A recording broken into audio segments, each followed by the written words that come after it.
وَلْتَكُنْ مِنْكُمْ أُمَّةٌ يَدْعُونَ إِلَى الْخَيْرِ وَيَأْمُرُونَ بِالْمَعْرُوفِ وَيَنْهَوْنَ عَنِ الْمُنْكَرِ وَأُولَئِكَ هُمُ الْمُفْلِحُونَ. Malam ini teman-teman sekalian kita akan bahas dosa yang banyak dianggap remeh oleh orang. Namun Syekh Muhammad rahimahullah menekankan tentang masalah ini. Bab khusus, bab zikir tamannil ma'siyah wal hirs 'alaiha. Artinya bab penyebutan tentang berangan-angan berbuat maksiat dan bersemangat atasnya. Berangan-angan, berharap bisa mengerjakan maksiat itu. Ternyata teman-teman sekalian, nanti akan kita paparkan dan panjang lebar dalil yang ada. Walaupun beliau mengangkat 2 buah dalil, tapi ini sudah cukup mengena sebenarnya. Bukan hanya melakukan maksiatnya. Baru berangan-angan saja, berharap peluang dosa itu bisa kita raih. Dan kita betul-betul bertekad dalam hati. Di saat ada peluang kita akan lakukan, sudah cukup terhitung dosa. Dan tergantung yang kita angan-angan itu dosa besar atau dosa kecil. Kalau kita angan-angani dosa kecil, berarti dosanya juga kecil. Kalau kita angan-angani dosa besar, berarti dosanya juga besar. Ini dengan niat dan tekad ya. Bukan orang yang sekedar kalau ada kesempatan dia antara milih atau tidak gitu. Bukan. Memang dia mengatur program dalam hidupnya. Malam ini saya akan berzina. Malam ini saya akan mabuk. Dan dia bertekad untuk itu.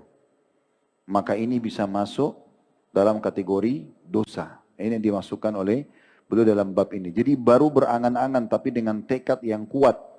Dia akan kerjakan. Mungkin dia hanya terhalangi dengan ban motornya, ban mobilnya pecah. Mungkin terhalangi hanya karena cuaca. Tapi tetap dia ingin kerjakan sebenarnya. Di saat tidak ada halangan dia akan kerjakan. Sudah cukup itu. Akan menjadi bab sendiri oleh para ulama menjadi bab dosa. Sebelum panjang lebar kita jelaskan ini teman-teman sekalian. Saya ingin menitik beratkan dulu dan mengetuk hati saya pribadi, kemudian teman-teman sekalian. Kalau beribadah itu enak, indah. Dicintai oleh Allah, mendapatkan pahala besar, disuka oleh manusia. Sering saya bahasakan dalam pengajian ini. Jadi seperti antum hadir di majelis ilmu seperti ini, tanpa harus melihat siapa yang mengisi materi, asal dia menyampaikan qala Allah, qala Rasul, sesuai dengan pemahaman para salafus salih dari sahabat, dari tabi'in, benar rujukannya, maka dengarkan. Tapi duduk seperti ini punya kenikmatan. Kira-kira teman-teman, kalau tidak punya kenikmatan, apa antum mau datang ke Blok M ini? Jauh-jauh, macet, parkir bayar, harus datang lebih cepat kalau mau di depan, dan seterusnya. Kalau nggak ada kenikmatan tersendiri dalam hati kita, nggak mungkin kita mau datang kan? Sekarang sama juga, kalau kita lagi sholat 5 waktu, apalagi di saat antum sudah memprogramkan. Misalnya saya komitmen mulai sekarang mengejar sholat 5 waktu di masjid. Azan saya akan sholat. Antum sudah komitmen. Dan antum jalankan. Walaupun ini adalah baru usaha. Setiap azan pergi. Maka ada kenikmatannya. Terbukti kenikmatannya ada. Kenapa? Pada saat kita luput 1 kali sholat berjamaah, merasa menyesal nggak?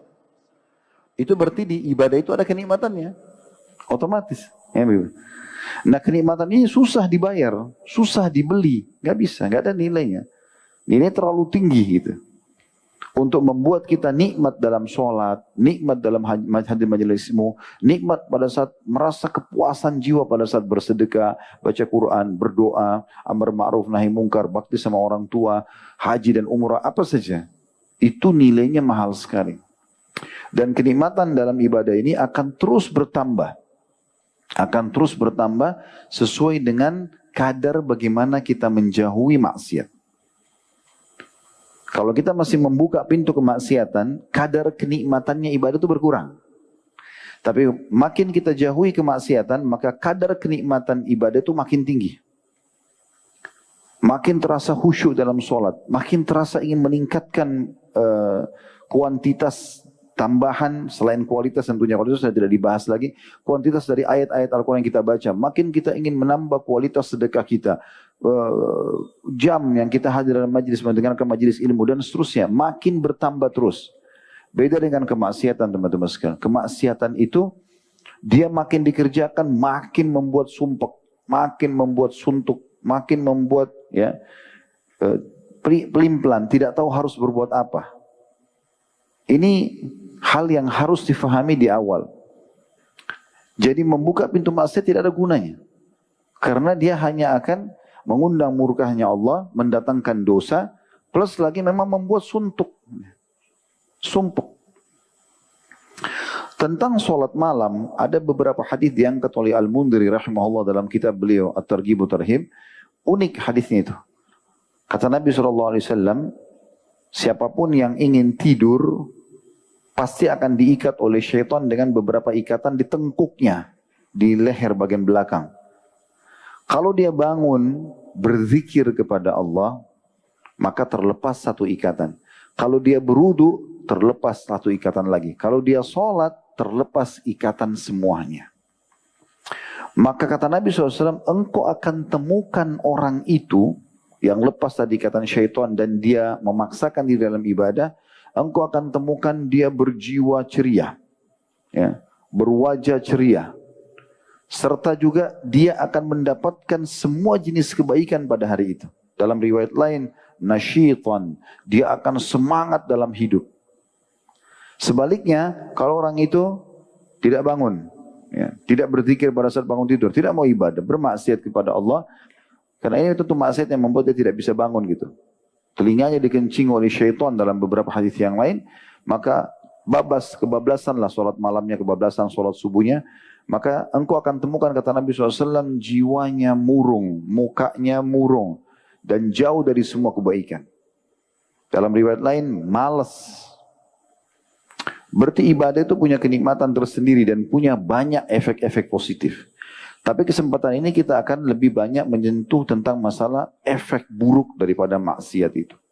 Supaya kita berharap untuk diri saya dulu, kemudian teman-teman sekalian, udahlah selesai, yang masa lalu, masa lalu. Tapi mulai malam ini ke depan, setiap kali kami menyampaikan pengajian, sering kami sampaikan itu. Kalau ada seseorang yang hadir di sini tersentuh dengan apa yang kami sampaikan, berarti itu Allah yang ingin dia tersentuh karena hidayah dari Allah, dan mulai malam ini ke depan. Kita tidak bicara lagi ke belakang. Seorang mukmin memang harus berubah dari yang biasa menjadi ya, luar biasa. Harus bisa begitu. Ibadah yang biasa menjadi ibadah yang luar biasa gitu kan. Ketaatan yang biasa menjadi luar biasa juga. Begitu juga dengan meninggalkan dosanya. Baik teman-teman sekalian, saya bacakan dulu dua buah dalil yang diangkat oleh penulis di sini. Yang pertama hadis dalam As-Sahihain, dalam riwayat Bukhari Muslim dari Abu Bakar radhiyallahu anhu bahwa Rasulullah sallallahu alaihi wasallam bersabda, "Idzal taqal muslimani bi sayfihima fal qatilu wal maqtulu fin nar." Qalu ya Rasulullah, hadzal qatil fama balul maqtul? Qala innahu kana harisan ala qatli sahibihi.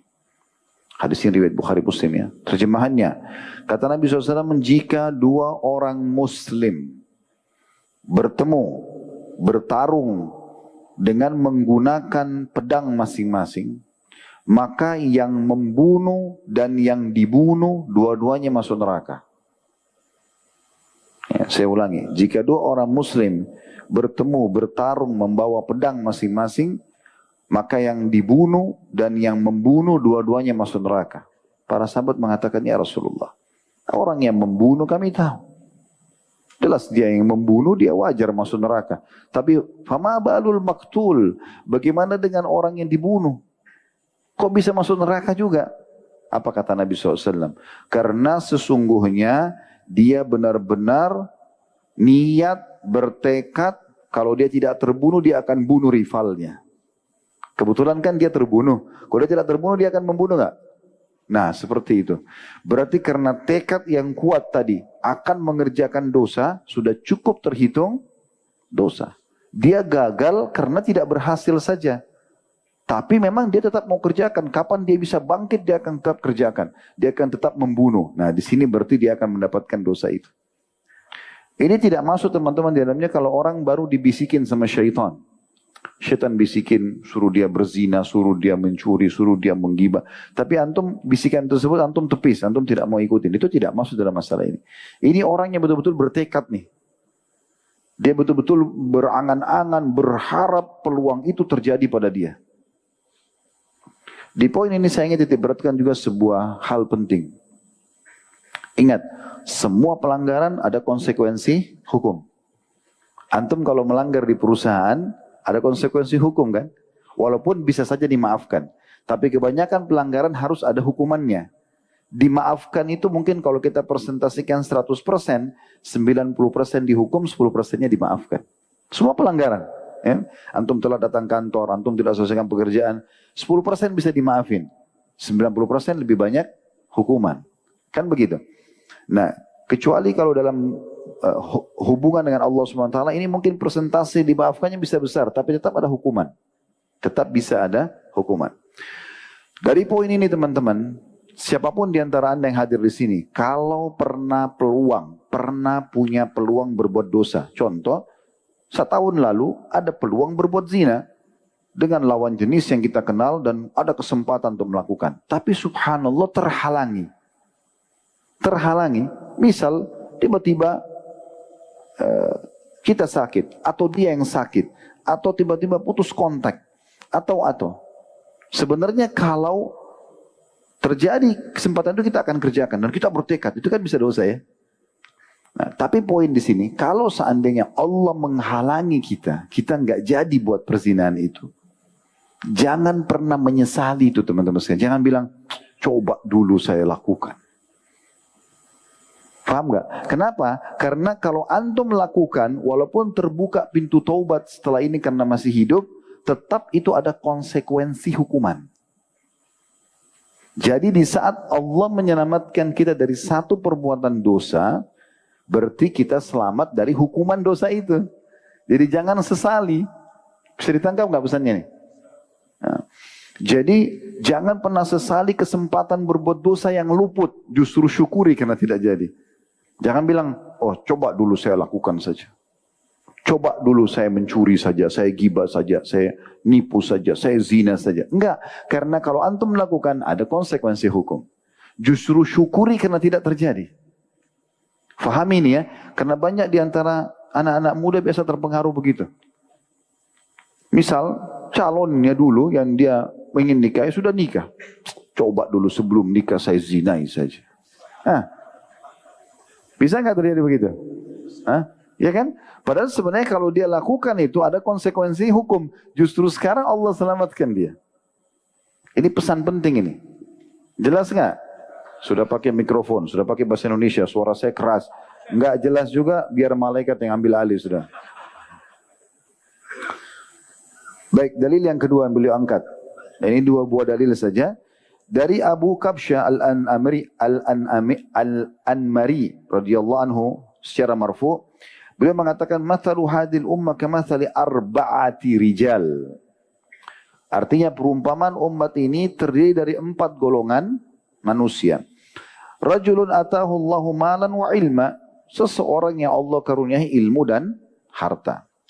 Fahuwa ya'malu fi malihi bi'ilmi, maka dia mengaplikasikan ilmunya di hartanya. Dia sudah pintar agama, kaya raya. Lalu dia kontrol ilmunya, hartanya dengan ilmunya. Jadi sumbernya harus halal, keluar juga ke halal. Sudah kita pernah kasih gambaran ini ya. Wa rajulun atahu Allahu ilman wa lam yu'tihi malan. Golongan yang kedua adalah orang yang Allah karuniai ilmu tapi enggak punya harta. Ya. Faqala law kana li malun mislu mali fulan la amiltu fihi misla amalihi. Lalu dia bertekad, dia berkata antara dia sama Tuhannya Allah, dia niat dengan dalam hatinya dengan tulus, kalau seandainya Allah memberikan saya sama dengan fulan, golongan pertama yang sibuk mengontrol uangnya dan mengeluarkan sesuai dengan ilmunya sehingga suka berinfak di jalan Allah, maka saya akan buat yang sama. Kata Nabi SAW, fahuma fi ajri sawa. Pastikan kedua orang ini sama pahalanya. Padahal golongan kedua belum sempat mengerjakan karena nggak punya harta. Antum lihat masjid ini besar. Oh, Masya Allah besar sekali masjid ini. Di detik ini antum bisa dapat pahala seperti pendirinya masjid ini. Pernah nggak berpikir begitu? Ini mahal ini, antum harus bayar ana sampaikan ini. Karena pahalanya luar biasa. Bayar dengan doa, bukan duit. Jangan su'udzon. Potong-potong ceramah lagi. Wow, Ustadz ini suka duit. Suka duit. Saya mengkeluarin duit insya Allah. Sekarang bagaimana caranya? Antum jadi golongan yang kedua. Antum kan tidak punya kesempatan bangun masjid di sini, benar nggak? Mungkin tidak punya uang, mungkin tidak punya kesempatan, masjid sudah terbangun. Bagaimana caranya raih pahalanya nih? Oh, ribuan orang bisa hadir begini, dipakai waktu 5 waktu sholat, dipakai Jumatan. Benar nggak? Niat, ini golongan kedua nih. Ya Allah, kalau seandainya antara antum sama Allah, jangan ribut-ribut. Dengarin nih, saya mau bicara. Ya Allah, kalau seandainya engkau berikan aku peluang, tulus dari hati antum ya. Peluang seperti yang dirikan masjid Blok M ini, saya akan juga buat yang sama. Tapi benar dalam hati antum ya, di saat Allah kasih peluang, antum akan lakukan. Maka masuk dalam hadis ini, fahuma fi ajri sawa, sama pahalanya. Gampang nggak? Gampang. Cuma tidak semua orang dapat taufik. Antum coba cari siapa ulama besar dunia, ilmunya nyebar di mana-mana. Banyak ulama, Masya Allah, yang menguasai berbagai macam bahasa, tulis banyak kitab, gitu kan. Antum coba cek, oh ini Masya Allah, nyebar ilmunya di mana-mana. Antum tidak punya ilmu seperti dia. Allah nggak kasih antum. Tapi antum bawa hadis ini. Antum tekad dalam hati, ya Allah, kalau seandainya engkau berikan peluang aku seperti dia, aku akan buat yang sama. Pahalanya sama. Itu hadisnya begini. Enak gak? Enak ya. Tapi jeli. Biasanya Allah subhanahu wa ta'ala berikan taufik orang berfikir ke sana, dan akhirnya bisa dia raih pahala itu, betul-betul orang yang hatinya bersih teman-teman. Maksiat membuat tidak ada pemikiran ke situ. Tapi di saat antum tutup pintu maksiat dan antum taubat nasuha kepada Allah, Allah berikan peluang-peluang seperti ini. Banyak muncul ide kita di ibadah-ibadah yang tidak terfikir oleh orang banyak. Sehingga dengan itu antum bisa meraih derajat yang tinggi. Bayangkan apa yang baru kita bacakan tadi hadis dan baru apa yang saya jelaskan ini. Kalau antum melakukan di semua prestasi yang sudah pernah orang muslim lakukan, itu luar biasa. Luar biasa. Saya kadang-kadang teman-teman pada saat merenungi hadis ini dan merenungi perbuatan ini, bagaimana caranya kita meraih derajatnya para sahabat. Sahabat Nabi hidup bersama Nabi. Ada yang jadi ipar Nabi, ada yang jadi mertua Nabi, ada yang jadi anak mantu Nabi. Setiap hari sholat bersama Nabi. Berjamaah. Setiap hari Nabi mengatakan infak, mereka sumbang hartanya. Pergi berjihad bersama Nabi. Ada yang jadi jenazah disolati oleh Nabi, didoakan oleh Nabi. Luar biasa. Baik, sekarang kalau kita berpikir pendek teman-teman, ya sudahlah, itu kan sahabat Nabi. Nah itu Allah kasih mereka karunia. Selesai. Tapi kenapa antum tidak tunggangi hadis ini? Kenapa antum tidak bilang, ya Allah, engkau telah hidupkan aku di masa ini. Antara antum, kita kan berikhtiar, mencoba. Seandainya engkau hidupkan aku di masa itu, dan engkau berikan aku kesempatan untuk menjadi sahabat Rasulullah SAW, aku juga akan buat seperti mereka. Ini panen pahalanya luar biasa. Tapi pernah nggak berpikir itu sebelumnya? Belum kan? Itu pentingnya ilmu teman-teman sekalian. Jadi bukan cuma otodidak hafal hadis tapi tidak faham bagaimana aplikasi dalam kehidupan. Ternyata semua kebaikan orang-orang, selama kita memang niat betul dalam hati ingin meraih dan pahala seperti dia, dan kita betul-betul tekad, Allah tahu niat kita. Kalau Allah berikan peluang bersedekah, hafal Quran, menjadi ulama, apalah, menjadi mujahid, segala macam, kita akan lakukan betul kalau diberikan peluang, maka Allah bisa berikan pahala yang sama. Itulah makna hadis ini. Maka segera, mumpung Allah kasih umur, cari orang-orang yang paling banyak pahalanya, niatkan seperti mereka. Tapi ingat ya, betul-betul di saat itu antum tidak punya kesempatan, tidak punya peluang, tidak punya potensi, tapi antum ingin sekali. Kita saya kasih contoh, masjid ini kan sudah tidak mungkin. Antum mau bangun lagi masjid, walaupun antum punya uang di Blok M sudah nggak dikasih tempat lagi. Ya kan? Tapi kan masjid sudah terbangun. Masa kita cuma datang sholat dan pengajian? Rugi. Niatkan supaya kalau Allah berikan kesempatan, saya juga akan buat yang sama. Dan tarik ini di semua jenis ibadah. Indah nggak? Indah sekali itu. Ini mahal. Kalau antum pulang bawa ini saja malam ini sudah cukup buat saya. Bawa ilmunya. Ya. Selanjutnya hadisnya ini jadi saksi bahasan kita. Golongan yang ketiga kata Nabi SAW, وَرَجُلًا آتَاهُ اللَّهُ مَالًا وَلَمْ يُؤْتِهِ عِلْمًا فَهُوَ يَخْبِتُ فِي مَالِهِ لَا يَدْرِي مَا لَهُ مِمَّا عَلَيْهِ. Orang yang Allah kasih harta, tapi dia menyalahgunakan harta itu di jalan maksiat kepada Allah. Dia tidak pernah tahu dari mana sumbernya, kemana dia mau keluarkan. Jadi maksiat kepada Allah. Sehingga akhirnya hartanya itu cuma dipakai diskotik, bar, maksiat kepada Allah. Kemudian golongan keempat, وَرَجُلٌ لَمْ يُؤْتِهِ اللَّهُ مَالًا وَلَا عِلْمًا. Orang yang Allah tidak kasih ilmu, udah bodoh agama, tambah lagi miskin. Ya. Kemudian, faqala, dia berkata, لَوْ كَانَ لِي, kalau seandainya aku memiliki misla fulan, seperti si fulan itu, la amiltu fihi misla ma amil, atau misla amali fulan. Kalau saya punya peluang seperti dia, saya akan buat yang sama. Tekad dalam hati, kalau saya juga kaya seperti dia, saya juga akan bunuh orang, bangun diskotik, berzina sana sini, ya, apalah, ya, main judi dan seterusnya. Maka kata Nabi SAW, fahuma fi wazri sawa, maka sama dosanya. Nah ini sama tarik tadi. Hati-hati. Jangan lihat ada satu keluarga kita, tetangga, sebangsa kita, sukses. Kaya raya, jabatannya tinggi. Tapi jauh dari agama. Banyak pinjamin riba, banyak buat maksiat. Lalu antum bilang, coba saya juga sama seperti dia. Ya udah, dapat dosa. Padahal antum nggak buat dosa itu. Antum tidak riba, antum tidak membunuh, antum tidak berzina, tidak foya-foya, tapi antum karena bertekad mau, ya sudah dikasih. Nah ini saksi bahasannya. Ini saksi dalil yang dibutuhkan untuk dibahas pada kesempatan ini. Ini dalil yang paling kuat teman-teman sekalian diangkat oleh beliau sehingga masuk dalam